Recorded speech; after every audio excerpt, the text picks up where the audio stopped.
Hey guys, how's it going? BiolinkTV here. I'm coming at you with a question on whether or not Chinese light novels are good. Now, Chinese light novels are very different than Japanese or Korean light novels because of the way that the story plays out and the different elements involved within the story. Now, some aspects will be similar, such as maybe more shonen elements within a story or random power-ups. But one of the main things that's different is that the main character tends to be very brutal and more depraved than your typical Japanese or Korean light novel main character.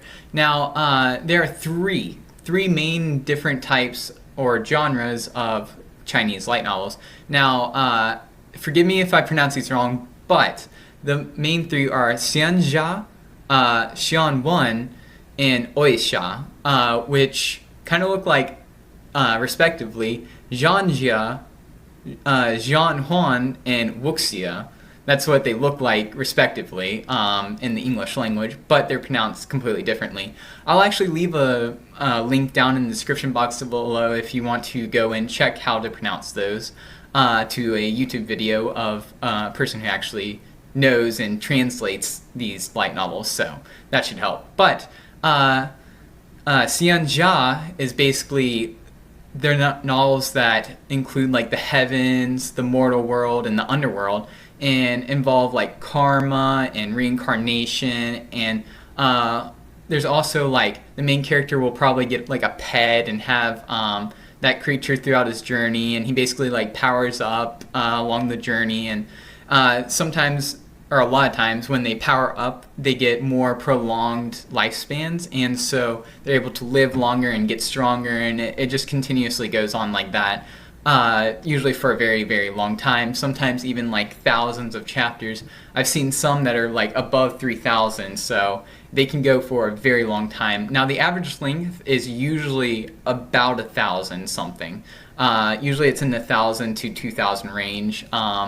It's pretty rare to see anything above 2,000, from what I've seen, at least. But the second type is the Xianwen, and those are very similar to Xianjia's, but the main difference is that they usually do not include Taoist elements like yin and yang or immortals. Now, Taoist elements are very prevalent in Xianjia's because there's just a lot of that ideology placed in throughout the entire novel, and it's usually like some of the novels will have the main character get more involved into the Taoist elements and learn more about the whole concept and stuff, and create Taos or truths regarding their personality. Like, some people have a Tao of fire, and that's their truth, that's what they're good at, and so they can create and conjure fire. So there's stuff like that that's really interesting. Now, the other one, which is Oisha, which is usually more set in ancient China, and they typically have main characters that follow a certain code of chivalry, and they tend to go through that path throughout the entire time in their adventure. And they intend to incorporate more ancient Chinese elements and historical facts, rather than just being completely fictional. They sometimes are more like historical fiction. Now, that can change. Sometimes they don't always include that. Sometimes they're more historical, and sometimes they're more fictional. It depends on that. I've seen both types. But anyways, now there's obviously a lot more than just these three. These three are just the main like head honchos of the genres of the different light novels. But these are the big three, so you're going to see others if you go and research and look, but you'll probably see a majority of them being these. My personal favorite of these is the Xianxia's, because I believe that they're very interesting with the Taoist elements included. Now, the Zhanwens are very interesting as well, because they have more fantasy elements like they have a lot of dragons and stuff like that, and they're kind of more similar to a fantasy light novel in Japanese, which can be very interesting. But I really like the xianzhas. And my personal favorite novel is I Shall Seal the Heavens, which is actually 1,614 chapters, and I've read all of them. So I really love that novel. I'll also link that down in the description if you want to go read it. It's at, well, I was about to say Wuxia World, but I have actually learned that is Wuxia World. But it's really confusing, the Chinese stuff, and trying to pronounce the novel's names and the different characters' names, especially when you're not Chinese, because it's so different from any English that we're used to. So that might cause some trouble if you don't know it. You're just going to call the character whatever, unless someone makes a video explaining it to you.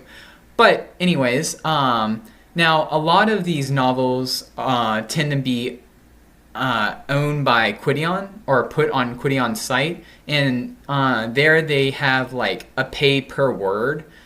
So you'll see a lot of like filler content throughout the entire things, or entire story. Like you'll see filler stuff. That's why they tend to be so long, is because there's a lot of filler and different elements that they just try to incorporate too much stuff, and sometimes it can get a little bit daunting and annoying when you see so much filler, but usually the filler's not too bad, and you can skip most of it, and pretty easily too, because usually they'll have like an entire or they'll do entire chapters worth of filler, and you can kind of just glide past it or just skim it. So it makes it a little bit less daunting of a task when you go through like 1,600 chapters. So don't be too scared away from them. I highly recommend them because in my conclusion as to whether Chinese light novels are good, I would say yes, they are very good.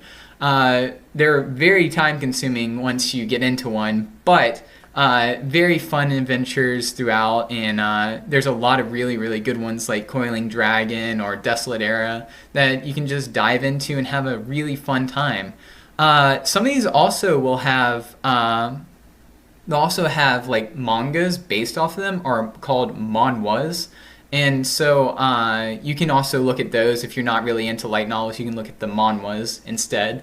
So you can still get the same story, kind of like kind of a butchered story in the manhwas, but you'll get images and it's easier to get through. But those are still good anyways. Both are valid options.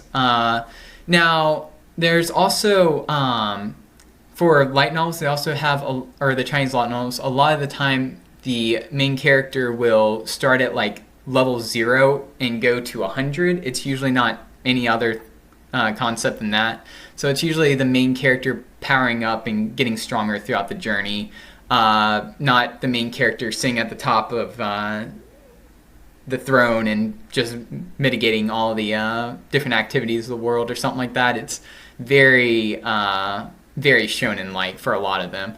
But that's pretty much all for me, guys. I just wanted to kind of get a discussion going on Chinese light novels and their different factors. And if you have any thoughts, I would recommend you leaving them down in the comments below, because I read and will most likely respond to them.